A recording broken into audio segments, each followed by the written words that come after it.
गौ माताओं पर कितना बड़ा संकट आया हुआ है। ये संकट प्राकृतिक नहीं है। अगर आप इसको कोई प्रकृति की बीमारी समझ रहे हो तो नहीं, ऐसा नहीं है। ये संकट सोची समझी साजिश है। ये संकट भगवान का फैलाया हुआ नहीं, इंसान का फैलाया हुआ है। आप 3 बिंदुओं पर विचार करिए। ये बीमारी जहां से शुरू हुई है वो 3 जगह है, सौराष्ट्र, कच्छ और जैसलमेर। हिंदुस्तान में 3 जगह से ये बीमारी घुसी है, कच्छ, सौराष्ट्र और जैसलमेर। तीनों पाकिस्तान बॉर्डर पर है। थोड़ा गहराई से विचार करना चंद्र प्रकाश जी, और मेरी ये बात हो सके तो सेंटर तक पहुंचाने की कोशिश करना। आवश्यकता इन्वेस्टिगेशन की है। कोरोना के समय जहां जहां गो चिकित्सालय थे और गो चिकित्सा से लोगों का उपचार हुआ, वहां लोग मरे नहीं। गुजरात में टेटोड़ा में गौशाला में एक हॉस्पिटल खोला गया 350 बेड का। आप सबको पता है कि हॉस्पिटल में जो गए उनमें से आधे नहीं आए, ये जानते हैं ना आप। लेकिन टेटोड़ा गौशाला में जो टेम्परेरी हॉस्पिटल बनाया, वहां इलाज में कुछ नहीं, गोमूत्र, गाय माता के गोबर के कंडे की भस्म और गाय माता के गोबर के छाने पर घी और गूगल का धूप दिया जाता था पेशेंट के पास। इतना ही किया। 350 बेड हमेशा भरे रहे। सब पेशेंट ठीक होके गए, एक भी नहीं मरा।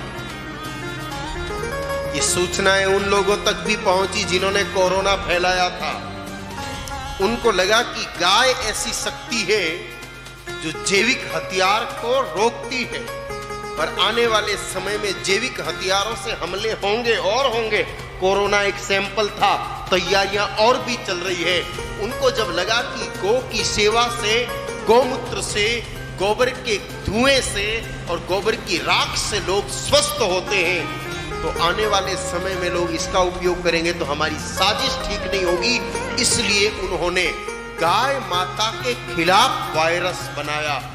देखिए, भैंसों पर इफेक्ट नहीं कर रहा है, बकरी पर असर नहीं कर रहा है, घोड़े पर असर नहीं कर रहा है, भेड़ पर असर नहीं कर रहा है, कुत्ते पर असर नहीं कर रहा है, शुद्ध जर्सी पर असर नहीं कर रहा है, शुद्ध होलिस्टन पर असर नहीं कर रहा है। या तो देसी गाय माता पर असर कर रहा है या मिक्स जर्सी होलिस्टन पर ही ये असर कर रहा है। यानी कि बिल्कुल देसी गाय माता को खत्म करने के लिए ये वायरस कहीं तैयार हुआ है। मैं ये नहीं कहता कि पाकिस्तान में ही तैयार हुआ, तैयार कहीं और हुआ होगा, लेकिन पाकिस्तान के रास्ते से ये तीनों जगह बॉर्डर पर है पाकिस्तान की। कच्छ पर भी बॉर्डर है, सौराष्ट्र पर भी बॉर्डर है और जैसलमेर पर भी पाकिस्तानी बॉर्डर है। ये बना किसी लैब में और पाकिस्तान के रास्ते से हिंदुस्तान की इन 3 जगहों से ये एंटर हुआ और धीरे धीरे अब आगे बढ़ता जा रहा है पूरे हिंदुस्तान की गौ माताओं को खत्म करने के लिए। ये बहुत बड़ी साजिश है। इस साजिश को समझ करके, इसका अनुसंधान करके और कड़े कदम तो उठाने ही पड़ेंगे। आप स्वयं मंथन करना, ये सिर्फ इन 3 जगह से ही क्यों फैला? क्यों नहीं ये चित्तौड़ से फैल गया? क्यों नहीं ये भोपाल से फैल गया? क्यों ये मुंबई या दिल्ली से क्यों नहीं फैला? बॉर्डर से ही क्यों, और वो भी पाकिस्तान की बॉर्डर से ही क्यों, और तीनों क्षेत्र वही क्यों? अगर हम सोचेंगे तो ये चीज स्पष्ट है। और ये चीज जब स्पष्ट है तो सबसे पहले तो प्राथमिक आवश्यकता तो ये है कि हम तुरंत गाय माता को बचाने का प्रयास करें।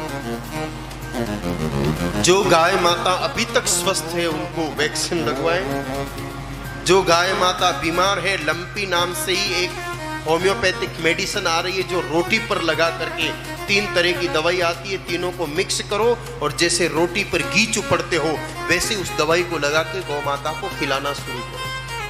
ज्यादा महंगा नहीं है, सबको अपने अपने घरों में वो रखनी चाहिए। रोटियां तो आप सड़क पर घूमती हुई गाय माताओं को देते हो, थोड़े दिन घी नहीं वो दवाई लगा के दो। बहुत ज्यादा महंगा नहीं, 100-150 रुपए का डिब्बा आता है।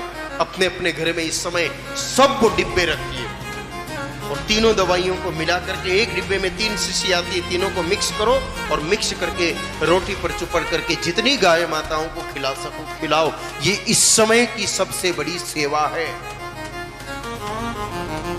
और दूसरा काम, जिन गाय माताओं को ज्यादा तकलीफ होने लगी है उनको हल्दी, काली मिर्च और घी, 50 ग्राम हल्दी, 50 ग्राम काली मिर्च और 50 ग्राम घी, तीनों को मिला करके और फिर गुड़ आटे में लड्डू बना लो और एक एक लड्डू, 2-2 लड्डू आप घूमती हुई गाय माताओं को खिलाओ और गौशालाओं में जा करके गाय माताओं को खिलाओ। आपके घर में बंदी हो उस गाय माता को खिलाओ। इस समय इस भयंकर महामारी से गौ माताओं को बचाने के अभी तक ये 3 साधन ही सामने आए हैं।